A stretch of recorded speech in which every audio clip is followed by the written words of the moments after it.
Hey guys, it's Jab here, and in today's video, Binance's CEO Changpeng Zhao announces futures trading platform to launch in September. This is a pretty major development that we'll be discussing in today's video and as more news comes out. But before we get into that, we also have to discuss the Hong Kong protests because a lot of businesses in Hong Kong have started adopting Bitcoin as a form of protest. We haven't talked about the Hong Kong protests here on the channel very much, so I want to dive into this a little bit later. But before we get on into that in the technical analysis portion of today's video, I want to discuss the consolidation pattern that Bitcoin finds itself in here and talk about the breakout that is going to be coming in September because it's probably going to be massive. I want to discuss which direction and how far that breakout will go. So guys, I really do hope you do enjoy today's video. If you do enjoy today's video, make sure you smash that like button. If you're new here, consider subscribing and smashing that post notification bell. And without much further ado, guys, let's go ahead and dive right on into it. The first thing I want to discuss here is actually on the weekly chart. As you guys know, we have just had a bearish cross on the MACD, and a lot of people, including myself, have been taking this as somewhat of a bearish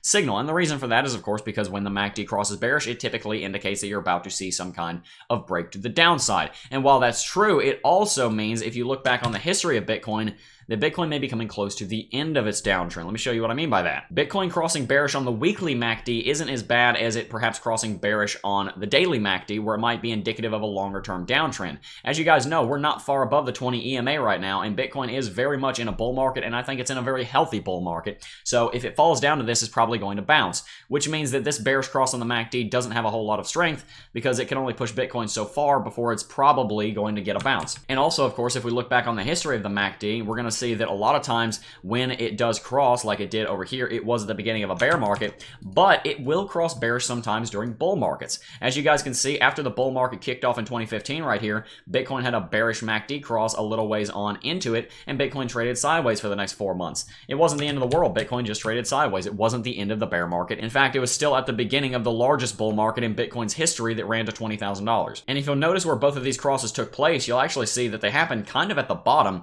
Bitcoin had its bearish MACD crosses when Bitcoin hit its bottom. So in case you guys were wondering, yes, I was familiar with that pattern that Bitcoin does have weekly MACD crosses near the bottom. I just didn't bring it up in yesterday's video because we already had so much to talk about. So there you go. That's something I wanted to bring up. And the reason I bring that up is twofold. Not only is it something that, one, you need to be aware of, but two, it has implications on Bitcoin's price action here and which direction Bitcoin may break. Of course, you guys know that I'm very bullish on Bitcoin. I want to make my position very clear because I think over the last couple of days it's been a little bit confused. If Bitcoin does break to the downside, it's probably going to be a break to around $9,000 where the 20 EMA is on the weekly chart, and we will have a break to the upside. If not, and Bitcoin does manage to break bullish out of here, it's probable that Bitcoin will have a bullish break in September. No matter what happens, I am bullish on Bitcoin leading on through the end of the month of September and on into October. I'm very bullish on Bitcoin for that time frame. But whether or not Bitcoin breaks bullish or bearish out of this consolidation pattern is yet to be seen. This consolidation pattern right here. Bitcoin could very easily break bearish out of the larger one and the smaller one right here all at once, come down to 9K and bounce to the upside. Bitcoin is currently sitting below the 20 EMA on the 4-hourly chart, and if we look here at the minute chart, just a few minutes before I started recording this video, Bitcoin bounced all the way from down here around $10,100 all the way up here to around $10,280 before getting swiftly rejected during the recording of this video. So that's not a great sign, guys, but it is the 1-minute chart. You know, you got to take everything you see on the 1-minute chart with a grain of salt. No matter what happens, guys, whether it breaks bullish here or it breaks bearish, it doesn't really matter. There's profit to be made in either direction. Just make sure you have your alerts set, make sure you have your stop losses posted, and in general, be like a Boy Scout and always be prepared. Anyway, let's go ahead and move on to some news. Hong Kong businesses begin adopting Bitcoin as a form of protest. The pro-democracy, anti-government protest movement in Hong Kong is spurring wider adoption of cryptocurrencies such as Bitcoin. Since I haven't really covered the Hong Kong protests on the channel, I will give you a brief synopsis of what is going on, but no, it's much more complicated than what I'm about to say. Essentially, Hong Kong used to be owned by Britain, and I believe it was in 1997 that a 99-year contract ran out with China, and Britain had to give Hong Kong back over to China, but they gave a 50-year window for Hong Kong to be reintegrated into China. So now China being a quite authoritarian government and Hong Kong being relatively used to the free world as it used to be controlled by Britain and having many connections to the West, is not really very happy with all the authoritarianism that goes on with China, and thus there have been protests on again and off again for the last 2 decades. It's gotten pretty bad lately because, as we can see, Hong Kong has now entered its 12th straight week of protests. And people are not happy, guys. There are a lot of people that are very upset, and rightfully so, in Hong Kong with the way that China is treating them. I'm not going to get into all of it because I want to be brief in this story, but we we will discuss it more as more and more news comes out. On August 26th, Hong Kong department store Craig Wright announced it would begin accepting Bitcoin, Litecoin, and Ethereum at its 14 locations in Hong Kong. And there's a lot of other businesses that are doing this as well. Guys, the entire reason that Bitcoin was created was to rebel against broken systems like the United States' Fed, or against authoritarian regimes who want to limit what you can do with your currency and block your ability to resist them as they become authoritarian. This is what Bitcoin was designed to do, guys. Bitcoin was designed to be a tool, a monetary tool to fight the man, if you will, to fight the authoritarians. And that's exactly what is being used to do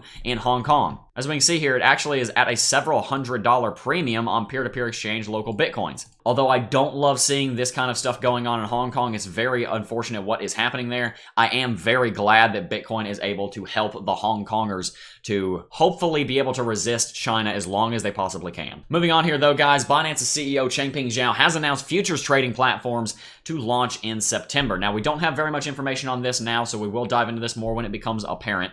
But Changpeng Zhao, CEO of the top cryptocurrency exchange Binance, announced that a platform will launch futures trading in September. Zhao revealed the plans to launch a futures trading platform with initial support for Bitcoin over US dollar tether contracts at a leverage of up to 20x. That's a pretty big deal, guys. I'm very much looking forward to that. It'd also be very nice if that could come to the United States, although we'll see if that happens. I don't know if Binance wants to dip their toe into even more United States regulation. There's a reason that they split their exchange into Binance and Binance US, but we'll keep you guys up to date on this story as it breaks. One more thing, guys, I thought was really, really funny. Over here on Reddit, someone posted, Craig Wright in Rwanda 2018, I've got more money than your country. 2019, I've got more death than your country.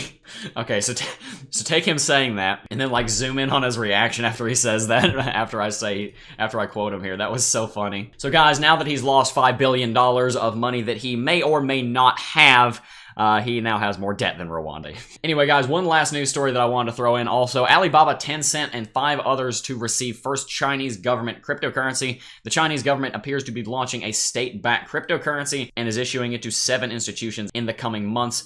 Guys, the real reason I wanted to bring this up is just to discuss briefly the topic of state-sponsored cryptocurrencies. We've seen stuff like this come out of Russia and Venezuela. But the thing is, Bitcoin and cryptocurrencies were designed to be decentralized. They were designed to be permissionless. They were designed to be anti-authoritarian, libertarian in nature. So when you have something like a Chinese-backed cryptocurrency, it's probably not going to work. I wanted to bring this up because this is a trend that we're going to see continuing over the next 5, 10, 20 years, where you're going to see cryptocurrencies being developed and released by gigantic corporations like Facebook with Libra, or by the United States with something like FedCoin. This is a trend that's not going to stop, and it's one that we need to watch very closely, but it's also one that I don't think we should be too terribly concerned about, because guys, Bitcoin is king, and Bitcoin will always remain king so long as it sticks to its fundamentals and to its core founding tenets of decentralization, transparency, and openness, guys. So don't worry about this kind of thing. I did want to bring this up because this is news that we are seeing. China is releasing a cryptocurrency. We'll talk about this more as more news comes out. There's not a whole lot of information on this right now, but I did feel as though it was my duty to bring it to your attention. But guys, that is pretty much going to wrap it up for today's video. Tell me in the comment section down below, did you enjoy today's video, and what is your opinion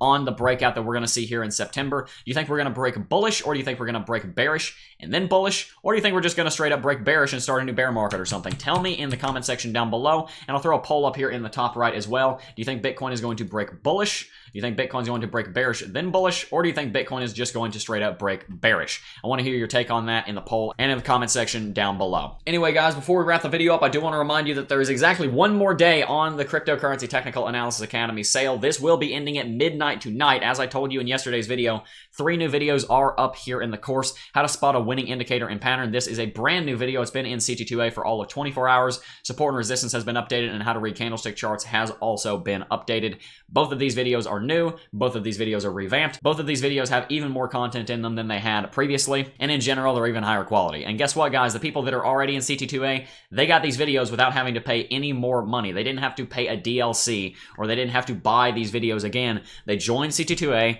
paid one price, and they got this content for the rest of time, okay? So if you want to learn how to do technical analysis on Bitcoin and cryptocurrency markets and get access to all of these updates that are coming for free to students that are already members of CT2A, you have about 14 hours to get in the Cryptocurrency Technical Analysis Academy with the link in the description down below and the August 2019 coupon code to get you $40 off at checkout. I'm serious, guys. This is a good product, and you can ask the people in the Discord server that are in CT2A down below. People love this course, and they love it for a reason. It's because when you learn how to trade these markets, when you learn how to work in cryptocurrency markets, it becomes so much easier to profit in these markets, and that's what we're all here for, guys. I highly encourage you to invest in yourself and your education before you start willy-nilly investing in different cryptocurrencies that you may not be familiar enough with yet. Check out CT2A. I know you guys are going to be happy with the content here. I know you guys are going to love every single minute of this, and you're going to get your value out of it because the 827 students we have right now all tell me that. I never have students complain about CT2A. I never have students say, Jeb, this course sucks. I've never once had someone say something negative about CT2A like that. I've had constructive criticism, of course, and we've hashed that out. Several of these videos have been videos that people have said we needed, like how to plan and execute profitable trades, but I've never had anyone say, Jeb, the course just sucks. I've literally never had anyone say it. I can go back through my email and read all of them. It doesn't happen because it's a good product and people get a lot of value out of it. So if you want to learn how to do cryptocurrency technical analysis, there's one place to do it, and it's CT2A, as linked in the description down below. Anyway, guys, that is pretty much going to wrap it up for today's video. I do want to thank each and every single last one of you for watching as always, and I will see you guys in the next video. Peace.